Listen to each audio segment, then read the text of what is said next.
Oke, assalamualaikum warahmatullahi wabarakatuh. Balik lagi di channel Haijo MK.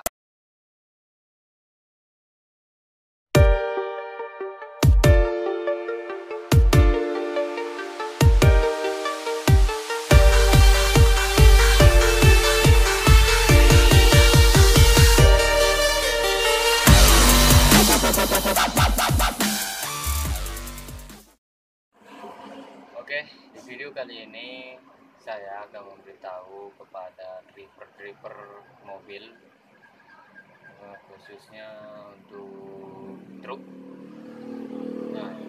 truk ataupun untuk mobil, segala mobil lah. Ya. Saya akan memberitahu apa sih brake booster itu. Banyak yang bilang brake booster itu kan masalah pengereman ya. Terus banyak yang bilang datang ke bengkel, bang nanya ini bang, itu remnya kok nggak bisa ya, terus dipijak keras. Pasti banyak yang kayak gitulah, mengalami kayak gitulah. Jadi untuk mengatasi rem keras ataupun remnya tidak stabil, dia keras tapi nggak ada pengaruhnya sama sekali di dalam pengereman itu.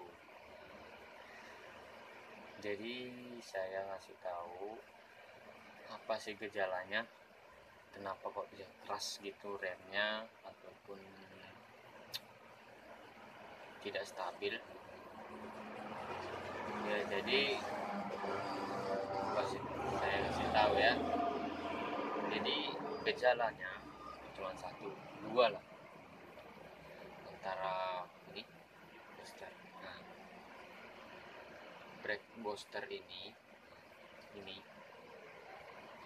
dia nggak fungsi lagi, ataupun sealnya sini ini ngepos, anginnya keluar dari sini ngepos, jadi nggak bisa. Otomatis remnya ini keras, ini kalau dipijit nih keras nih, batu sama sekali nggak bisa. Tapi dia kalau ini bagus, otomatis dia akan gejalanya.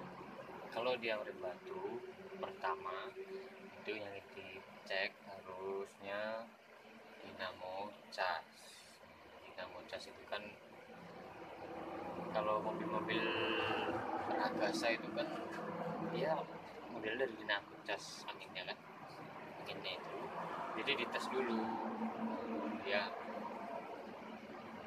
menyerap atau tidak. Dia biasanya kalau bagus dinamo casnya, dia itu menyedot ataupun menyerap, itulah. Itu kalau bagus dinamo casnya. Tapi kalau ini brake boosternya yang rusak, otomatis dia keras. Dia kalau udah keras, dia angin bocor ini. Jadi kalau ini nggak bisa diganti kecuali mobil Dina Rino ataupun Dutro, itu bisa diganti ininya, sealnya itu bisa diganti. Tapi kalau yang ini kita punya F70 ataupun dibilang Helen, itu nggak bisa diganti, otomatis harus diganti semua. Ini sealnya nggak bisa diganti.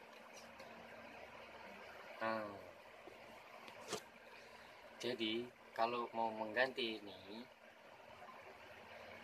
yang harus diperhatikan sebelum membeli boosternya ini, sebelum membeli booster harus diperhatikan gejala yang timbul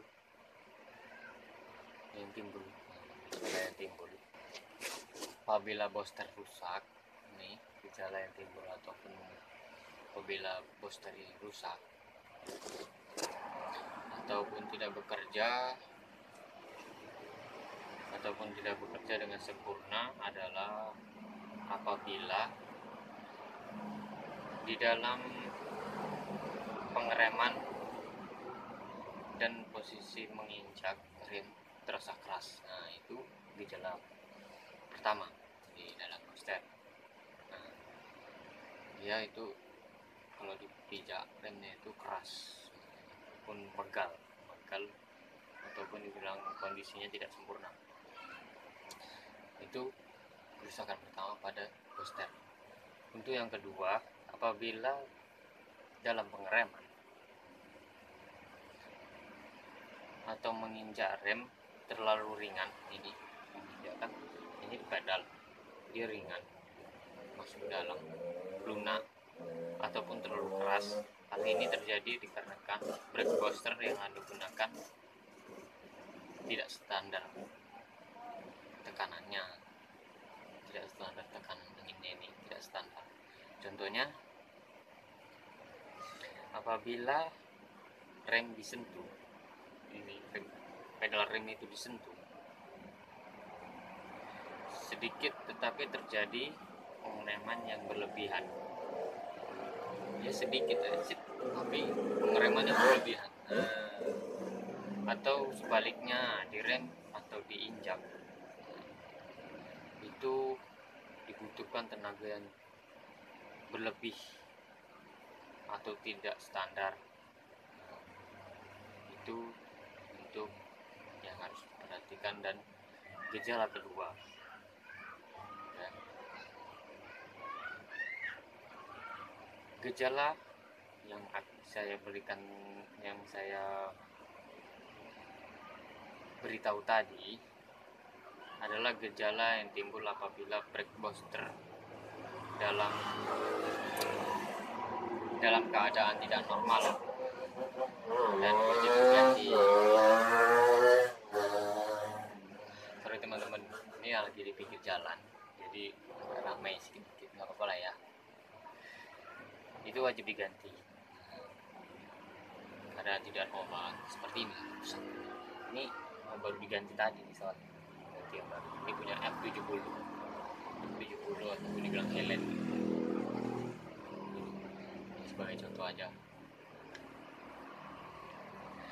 Selain gejala tersebut yang saya berikan tadi, yang saya kasih tahu tadi, ya artinya bukan disebabkan oleh Boxster. Bukan, selain dari gejala yang tadi, itu bukan disebabkan Boxster, tapi disebabkan dinamo cas bisa jadi.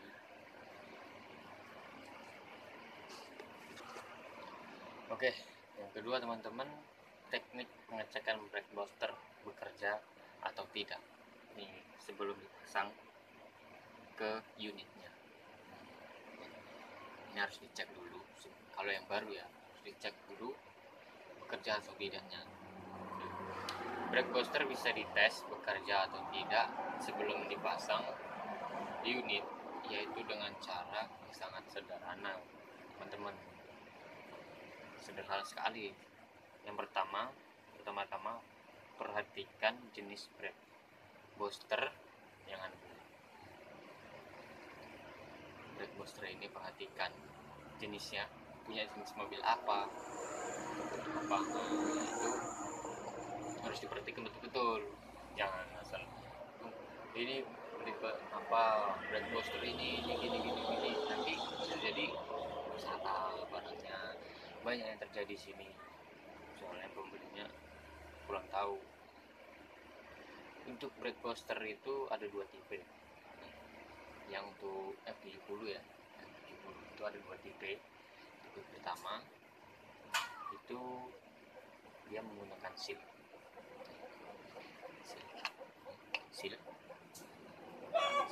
ini karena udah rusak, dia harus diganti semuanya. Ini nggak bisa diganti ini, tapi kalau Dina bisa. Seal ini itu ada, itu untuk tipe yang nanti fotonya di sebelah sini.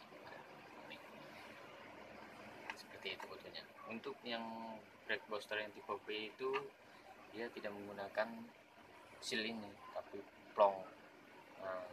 Tidak menggunakan seal ini, tapi plong dia. Nah ini plong, nggak ada sealnya. Untuk booster tipe A itu kalau dipasang ke brake masternya itu nggak perlu di lem, nggak perlu di apa, nggak perlu di perpak, nggak perlu. Tapi kalau yang untuk tipe B itu kan dia nggak pakai seal, dia ngomplong, otomatis dia harus pakai perpak atau lem. Tapi untuk yang tipe A, dia yang ini asnya ini dia kan ini kan udah ada sealnya, jadi nggak perlu lagi pakai pipa yang di bawah apa brake masternya itu seperti Dina kan ada pipanya. Ini enggak, kalau yang pakai seal ini nggak perlu. Jadi kalau untuk tipe B itu harus ada pipanya, pipa di brake masternya. Di brake masternya itu harus ada pipanya, seperti nanti di foto di atas ini fotonya saya beritahu. Dan untuk tipe B ini harus dia menggunakan perpak ini, perpak ataupun lem, biar nggak bocor. Karena kebanyakan asal pasang aja tapi nggak di lem, bocor. Itu yang nggak menggunakan seal ya. Tapi kalau yang pakai seal pasang gitu aja nggak masalah, nggak bocor. Untuk pengecekan yang kedua, buka kap mesin teman-teman dan cabut selang sini, tapi yang lama ya. Cabut selangnya yang di sini, ganti yang baru. Kalau yang untuk tipe A itu kan dia ada lubangnya kecil di bawah sini, bagian sini lah ya. Sini ada lubang kecil, tapi ini kan ini itu contoh aja karena ini udah bekas, ibaratnya udah nggak asli. Kalau yang asli dia ada lubang di sini, lubangnya kecil. Itu untuk pengetesannya itu cuma satu. Pasangkan apa selang tadi ke booster yang baru. Terus habis itu tutup lubang sini, hidupkan mesin, udah tutupkan lubang sini. Nanti ada putihnya di sini lagi, di atas sini. Itu untuk yang kedua. Itu yang untuk tipe B itu kan nggak ada sealnya, itu harus ditutup pakai solasi. Bentuknya seperti nanti. Terus untuk pengetesan nomor 3 ya seperti saya udah sampaikan tadi, hidupkan mesin. Untuk tipe A, hidupkan mesin,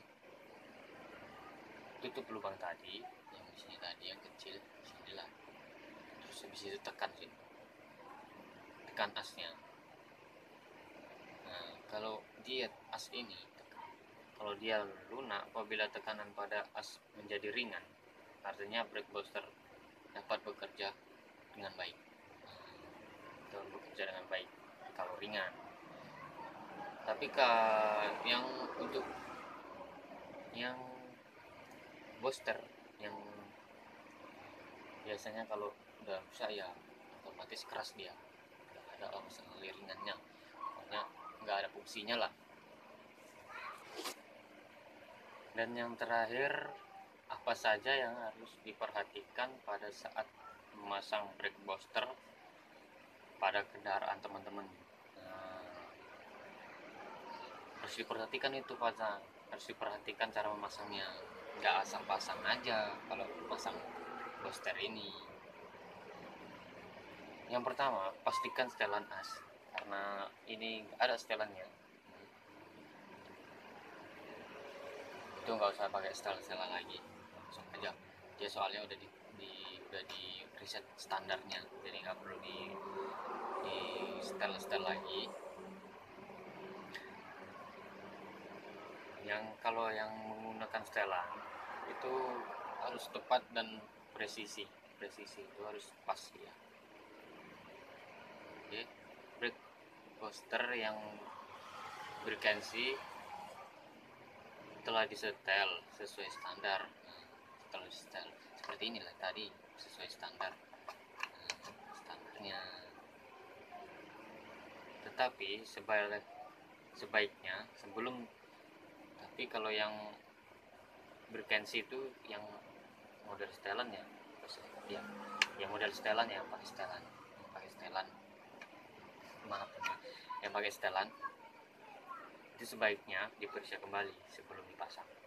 Setelannya tadi diperiksa, dikarenakan setiap merek brake master itu memiliki ukuran yang berbeda-beda, brake masternya tadi, jadi harus diperiksa lagi. Nanti kadang pistonnya mentok sini, jadi otomatis kalau dia kepentok sini, minyak nggak akan turun. Ingat teman-teman, kalau dia kepentok sini, minyak nggak akan turun, otomatis rem pun nggak akan berfungsi. Oke, jadi ukurannya itu sekitar 1 mili atau 2 mili, nanti ada fotonya deh si sebelah sini, seperti itu fotonya. Terus apabila tidak berresisi atau toleransi yang ditentukan, maka hal yang akan terjadi adalah kesulitan dalam memasang. Kalau tidak presisi atau tidak cocok, itu pemasangannya tidak bisa atau kesulitan karena tidak cocok. Kalau ya gampang saja. Karena dalam pemasangan, jadi harus betul-betul diperhatikan betul untuk memasangnya, jangan asal pasang. Nanti kalau asal pasang nggak bisa, remnya pun terusin jangan, nggak ada. Oke, segitu saya penjelasan dari saya. Kalau apabila ada kesalahan dari pekerjaan saya, mohon maaf dan sebesar-besarnya. Oke, jangan lupa untuk dukung terus channel ini, like, comment, dan subscribe di bawah. Oke, jangan lupa komen juga apa keluhan teman-teman semua di dalam berkendaraan mobil truk. Oke teman-teman, terima kasih. Wassalamualaikum warahmatullahi wabarakatuh.